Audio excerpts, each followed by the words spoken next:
Dear student, welcome in physical education class. Today we are going to start new chapter number 4, physical education and sports for CWSN. CWSN का मतलब आप जानते हैं children with special need, यानी इनको दिव्यांग आप बोलते हैं। तो बच्चों यहाँ पर दो हेडिंग्स पड़ी हैं, डिसएबिलिटी, डिसऑर्डर। तो इनके बारे में हम जानते हैं। डिसएबिलिटी आप जानते ही हैं, अगर मैं साधारण भाषा में कहूँ, अगर कोई विकलांग हो गया तो उसको क्या क्या दिक्कत आती है। वो अपना काम खुद नहीं कर पाता, मतलब फंक्शन की दिक्कत आती है, प्रॉपर फंक्शन नहीं हो पाता, या फंक्शन उसके बैलेंस नहीं रहते हैं, पैर का हाथों के साथ समायोजन नहीं हो पाता। तो ये सारी दिक्कतें आती हैं। साथ साथ में यहाँ ये देखेंगे कि मेन दिक्कत आती है रिड्यूसिंग फंक्शन और लिमिटेशन ऑफ बॉडी फंक्शन। दोनों एक ही चीज है, मतलब उसकी एक लिमिट हो जाती है। क्या डिसेबिलिटीज केवल फिजिकल होती नहीं बच्चों, कॉग्निटिव होती हैं, डेवलपमेंटल होती हैं, इंटेलेक्चुअल होती हैं, मेंटल होती हैं, फिजिकल होती हैं। सबका एक एक थोड़ा थोड़ा जान लेते हैं। कॉग्निटिव मतलब होता है संज्ञानात्मक, जैसे किसी को याद करने में दिक्कत हो। कुछ बच्चे होते नहीं जिनको आप देखते हैं कि भाई सब कुछ ठीक लगता है आपको, लेकिन लिखने और पढ़ने में दिक्कत आने लगती है। दूसरा है डेवलपमेंटल, इनका विकास नहीं हो पाता किसी कारणवश। ठीक, जैसे आप देखते हैं कि अगर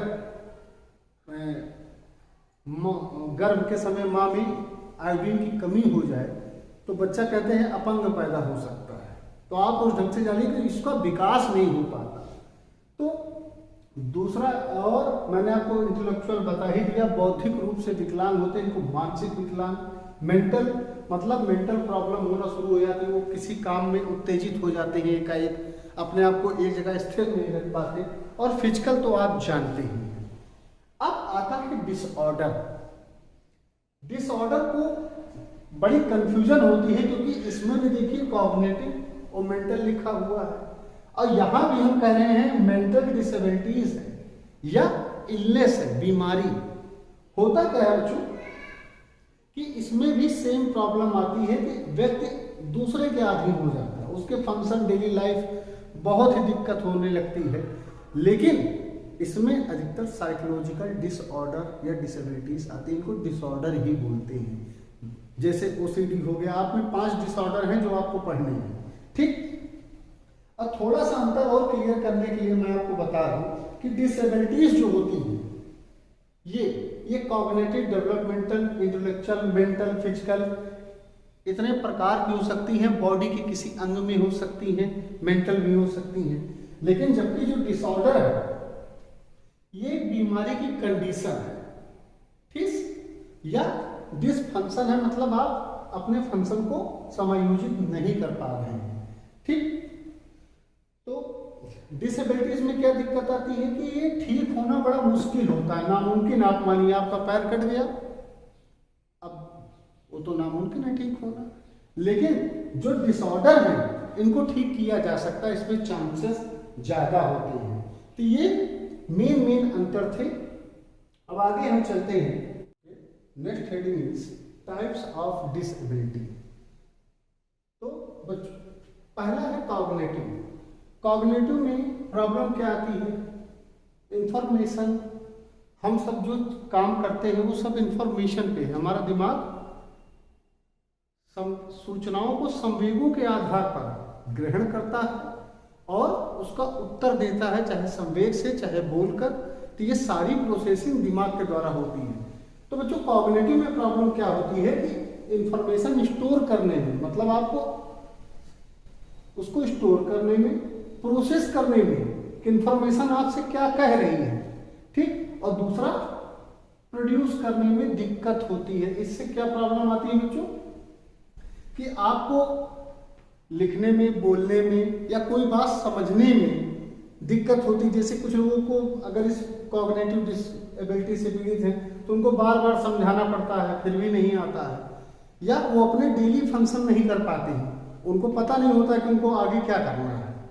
ठीक, तो इसका कारण क्या होता है? काज आप देखेंगे तो ब्रेन इंजरी आप देखते हैं, मस्तिष्क वगैरह में चोट लगने से या उसमें कोई स्ट्रक्चरल दिक्कत आ जाए स्ट्रक्चर में, या जेनेटिक डिसऑर्डर हो जाए, तो इससे हमें कॉग्निटिव डिसेबिलिटी हो जाती है। इसके कुछ प्रकार भी हैं। पहला है मेमोरी डिसेबिलिटी। इसमें क्या होता है कि याद करने में दिक्कत आती है, आप कोई चीज बार बार भूल जाते हैं।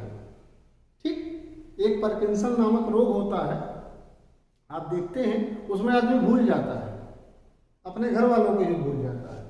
लेकिन यहाँ पर मेमोरी वाली बात हो रही है, डिसेबिलिटी है, वो डिसऑर्डर है, तो उसमें याद करने में दिक्कत होती है। दूसरा हमारा है भी हाइपर एक्टिविटी। आदमी एक जगह रह नहीं पाता।